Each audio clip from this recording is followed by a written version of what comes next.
ত্রয়োদশ জাতীয় সংসদ নির্বাচনে নারীদের জন্য যে সংরক্ষিত আসন, সেই আসনে নির্বাচনের যে প্রক্রিয়া, সে প্রক্রিয়া শুরু হয়েছে নির্বাচন কমিশনের তফসিল ঘোষণার মধ্যে দিয়ে। বন্ধুরা, এই নির্বাচনী প্রক্রিয়া দলের পক্ষ থেকে সম্পন্ন করার জন্য আমরা আজ থেকে দলের মনোনয়ন ফর্ম আমরা এই কার্যালয় থেকে শুরু করছি, বিতরণ আমরা শুরু করছি। আমাদের সারা দেশ থেকে মহিলা নেতৃবৃন্দ এসেছেন।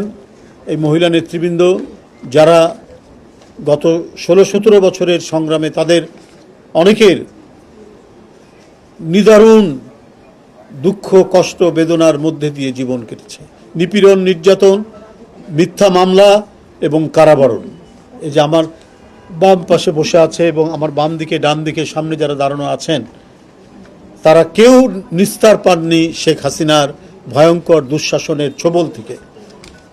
কারাগারে গেছেন আমাদের সুলতানা আপা, আপনাদের মহিলা দলের সাধারণ সম্পাদক, তাকে রিমান্ডে রাখা হয়েছে, তারপরে দীর্ঘদিন তাকে কারান্তরীণ করে রাখা হয়েছে। এইভাবে প্রত্যেকেই কম বেশি নিপীড়িত, নির্যাতিত হয়েছে। সুতরাং আপনাদের যে প্রত্যাশা, সেই প্রত্যাশার থাকবেই। আপনারা দলের মনোনয়ন ফর্ম সংগ্রহ করতে এসেছেন, আপনাদের প্রাণের একটি আকুতি আছে, সবাই স্বতঃস্ফূর্তভাবে এটা নিয়ে যাবেন এবং দলের যে পার্লামেন্টারি বোর্ড, সেই বোর্ড সিদ্ধান্ত নেবেন সব কিছু বিবেচনা করেই।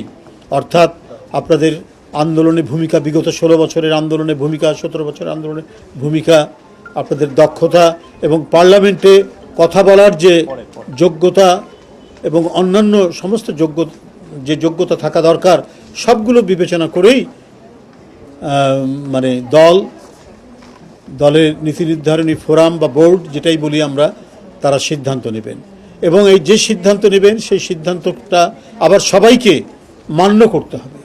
এটা আমি পেলাম না, ও পেল বলে এক ধরনের মানে পরিবেশ তৈরি করা, বিশ্রী পরিবেশ তৈরি করা, এইটা করা যাবে না। কারণ আপনারা এই দলের জন্য অনেক দুঃখ কষ্ট সহ্য করেছেন, অনেক বেদনা আপনাদেরকে পোহাতে হয়েছে। সুতরাং দলীয় সিদ্ধান্ত আপনারা সবাই মান্য করবেন, এটা আমার দৃঢ় বিশ্বাস। যাই হোক, আমরা আজকে 10 তারিখ, আগামীকাল এবং আগামী পরশু দিন, এই 3 দিন আমরা ফর্ম দেব এবং ফর্ম আমরা সংগ্রহ করব। এখানে জমা দেওয়ার কার্যক্রম একই সাথে চলবে, কারণ আমাদের সময় নেই। এর মধ্যে আপনাদেরকে হয়তো ডাকবে নির্বাচনী বোর্ড, তারপরে আরও বিভিন্ন বিষয় 21 তারিখের মধ্যে এটা জমা দিতে হবে নির্বাচন কমিশনে। তো সুতরাং সব কিছু মিলিয়ে সময় হাতে কম। আপনাদের আজ থেকে আমরা এখন উদ্বোধনের মধ্যে দিয়ে এখানেই আপনাদের কাছে ফর্ম বিতরণ হবে, যে ক্রাইটেরিয়াগুলো করা হয়েছে সেইভাবে আপনারা করবেন, ফর্ম নিয়ে যাবেন। এখানে রসিদ কাটতে হবে, 2000 টাকা দিয়ে অনেকেই কেটেছেন।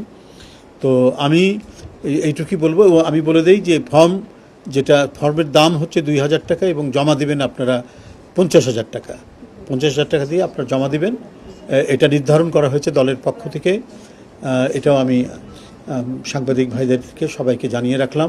আশা করি ত্রয়োদশ জাতীয় সংসদ নির্বাচনের সংরক্ষিত মহিলা আসনের যে নির্বাচন ঘোষণা করা হয়েছে আগামী মাসের 12ই মে, সেখানে অত্যন্ত সুচারুভাবে নির্বাচনটি সম্পন্ন হবে এবং আমাদের দলের সেই সমস্ত মহিলা নেতৃবৃন্দরাই তারা মনোনীত হবেন যাদের গুরুত্বপূর্ণ ভূমিকা রয়েছে বিগত আন্দোলনে, যারা শেখ হাসিনার কোপানলের মধ্যে পড়েছেন এবং যাদের শিক্ষা, দীক্ষা, সুরুচি সব কিছুই রয়েছে।